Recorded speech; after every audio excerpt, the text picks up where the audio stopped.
चीन से हम लोग चाहे कोई बदला ले पाए कि नहीं ले पाए, लेकिन एक जाबाज तो अपने देश का ऐसा निकला, एक सपूत तो ऐसा निकला कि चीन की कंपनी बैंक को चूना लगा के आया है। जो देश का ये माना जा रहा है कि रफाल के आ जाने से बिल्कुल हमारी जो सुरक्षा है, जो रक्षा है, वो इतनी अभेद्य हो जाएगी, बहुत बढ़िया हो जाएगी, जैसा पिछले 70-75 साल से नहीं हुई। ओलान जी ने अपने एक इंटरव्यू में कहा इसका पार्टनर इसलिए बनाया गया क्योंकि ये हिंदुस्तान की सरकार ने प्रपोजल दिया था और हम लोगों के पास कोई और ऑल्टरनेटिव नहीं था। ये ऑन रिकॉर्ड है। नमस्ते, थर्ड आई में आपका स्वागत है। आज जरा हम लोग भारत की रक्षा और कितने मजबूत कंधों पे रक्षा है उसकी बात कर लें।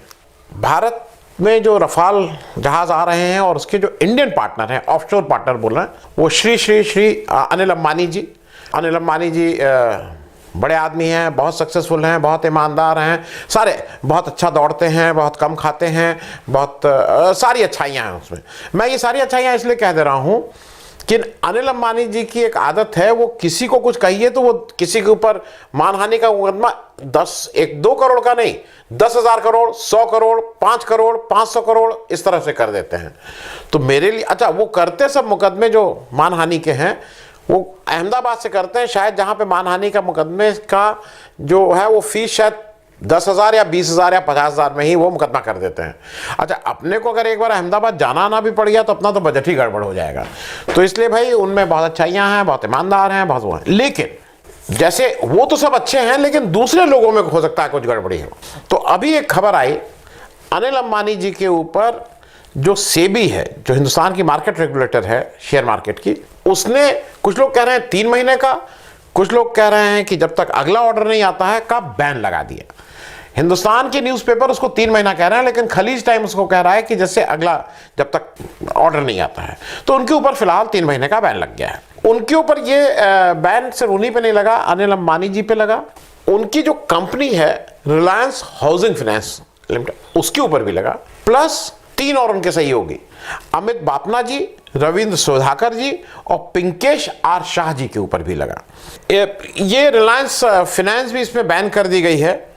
और आरोप इन लोगों के ऊपर ये है, मतलब कंपनी के ऊपर और अंबानी जी के ऊपर, अनिल अंबानी जी के ऊपर आरोप है कि जो पार्ट ऑफ, अच्छा, ये जो Reliance housing home finance company है, ये रिलायंस कैपिटल का पार्ट है, उसके द्वारा नियंत्रित, उसके द्वारा कंट्रोल्ड एक कंपनी है। और ऐसा कहा जा रहा है कि ये जो रिलायंस होम फाइनेंस से मनी साइफन किया गया, और ये साइफन मतलब उससे पैसा निकाल के हेरा फेरी की गई।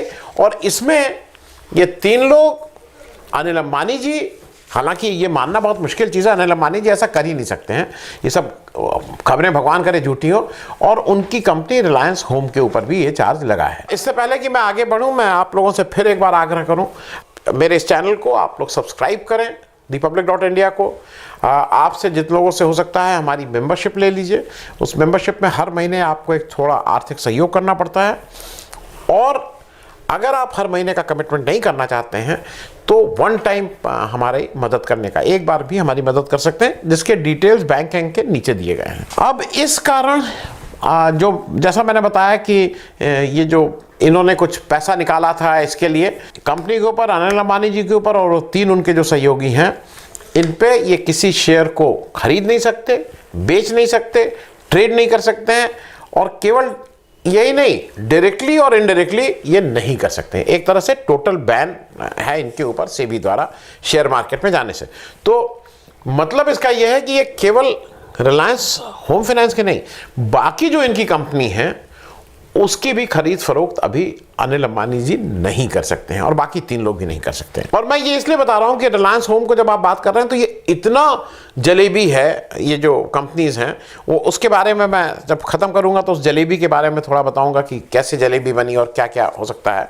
ऐसा है कि इनके ऊपर ये आरोप है कि 2018-19 में रिलायंस होम ने इतने लोन वितरित किए जो शक के दायरे में आते हैं, और उनकी जो अनियमितताएं थी, जो गलतियां थी, वो प्राइस वाटर हाउस, जो एक बड़ी इंटरनेशनल फर्म है, उसने इस पे उनका ध्यान दिया, उसने नोटिस किया, और बाद में प्राइस वाटर हाउस ने बाद में as statutory auditors of the company से इस्तीफा दे दिया था, तो अब वो उसकी ऑडिट नहीं करती हैं।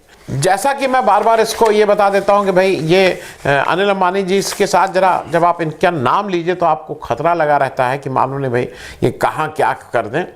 तो ये मेरा नहीं है, ये सब पेपर में निकला है, आप लोग भी देख लीजिएगा। एक मैं पुराना पेपर नवभारत टाइम्स की 29 जुलाई 2020 की एक रिपोर्ट का और हवाला आपसे को दे रहा हूं। उस नवभारत टाइम्स की उस रिपोर्ट के अनुसार मार्च 2018 में जो अनिल अंबानी जी की कंपनी थी उनके ऊपर कितना कितना कर्जा था, लोन था, वो मैं आपको बता दे रहा हूं। रिलायंस कैपिटल के ऊपर केवल 46,400 करोड़, 46,400 करोड़ है, 46,400 रुपया नहीं, 400 करोड़। आरकॉम जो रिलायंस कम्युनिकेशन है उसके ऊपर as per this newspaper report 47,234 crore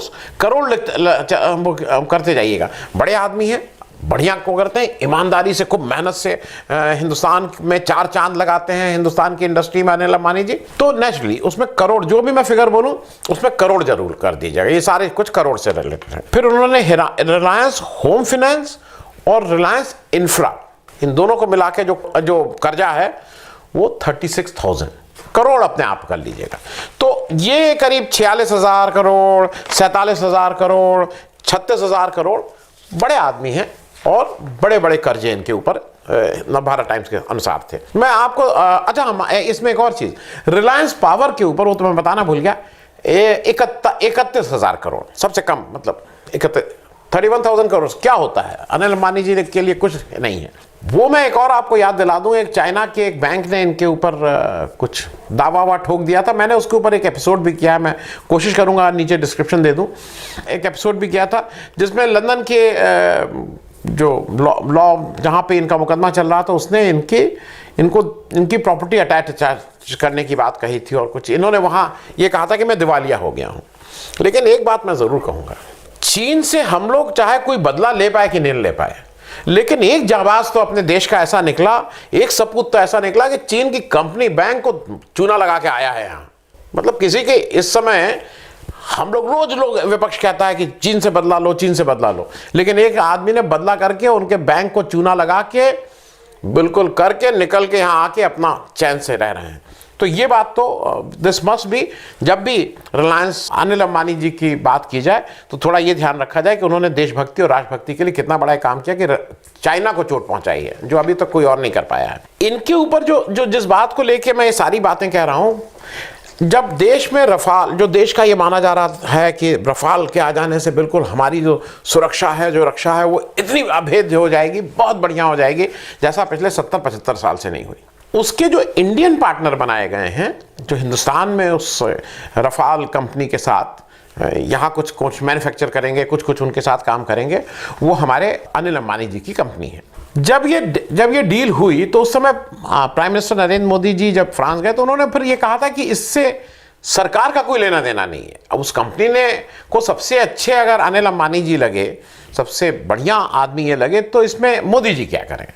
लेकिन जो फ्रांस के पूर्व राष्ट्रपति ओलांद जी थे, ओलांद जी ने अपने एक इंटरव्यू में कहा कि ये अनिल अंबानी जी को इसका पार्टनर इसलिए बनाया गया क्योंकि ये हिंदुस्तान की सरकार ने प्रपोजल दिया था और हम लोगों के पास कोई और ऑल्टरनेटिव नहीं था। ये ऑन रिकॉर्ड है। तो अच्छा, अब अगर हिंदुस्तान ने इन्हें या जो भी सरकार ने अगर इनको प्रपोज भी किया था तो सबसे अच्छे हैं, सबसे अच्छे को ही प्रपोज किया जाएगा ना, कोई इधर उधर को तो किया नहीं जाएगा।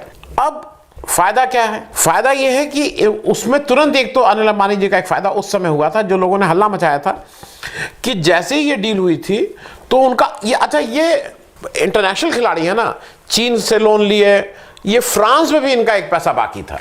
फ्रांस में अनिल अंबानी जी की जो टेलीकॉम कंपनी थी उसका 14 करोड़ यूरो, अब 1 यूरो मान लीजिए 70-80 रुपए के बराबर है, तो मोटे तौर पे, मतलब ये मोटे तौर पे आप उसको 14 से गुणा कर दीजिए, मतलब हजार करोड़ रुपए का वहां पे भी इन्होंने कुछ कर दिया था, लेकिन वो कर्जा इनका माफ कर दिया गया।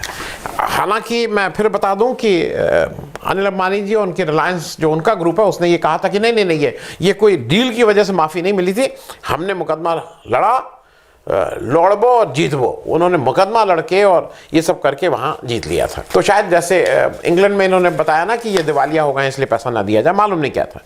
अब मैं जरा इनकी कुछ कंपनीज के बारे में बता दूं जो डिफेंस में काम करती हैं। मैं यहाँ पे आपको रेफरेंस के लिए केवल 6-7 नाम दे रहा हूँ, 7-8 नाम, बाकी उसके बारे में भी बता रहा हूँ। Dassault, Reliance aerospace limited, Reliance defence limited, Reliance defence and aerospace private limited, Reliance defence infrastructure limited, Reliance helicopters limited, Reliance naval system limited, Thales Reliance defence system limited. ये मैंने आपको केवल 7 नाम दिए हैं, लेकिन आपको सुन के ताज्जुब होगा, इतने बड़े उद्योगपति हमारे यहाँ हैं कि इनका एक एड्रेस है 502 91 294 प्रभात कॉलोनी, सेंटा क्रूज ईस्ट, मुंबई। इस एड्रेस पे हमारे जो ये अनिल अंबानी जी साहब हैं, इनके रिलायंस ग्रुप की इनकी कंपनी 116 कंपनी इन्होंने केवल रजिस्टर की हुई है एक एड्रेस पे। उस हालांकि जब आप इसको जाएंगे और देखेंगे तो उसमें 2000 से ऊपर कंपनी बोलते हैं, लेकिन 91 94 मतलब सेम एड्रेस पे सेम इनके जो ग्रुप कंपनी ने 116।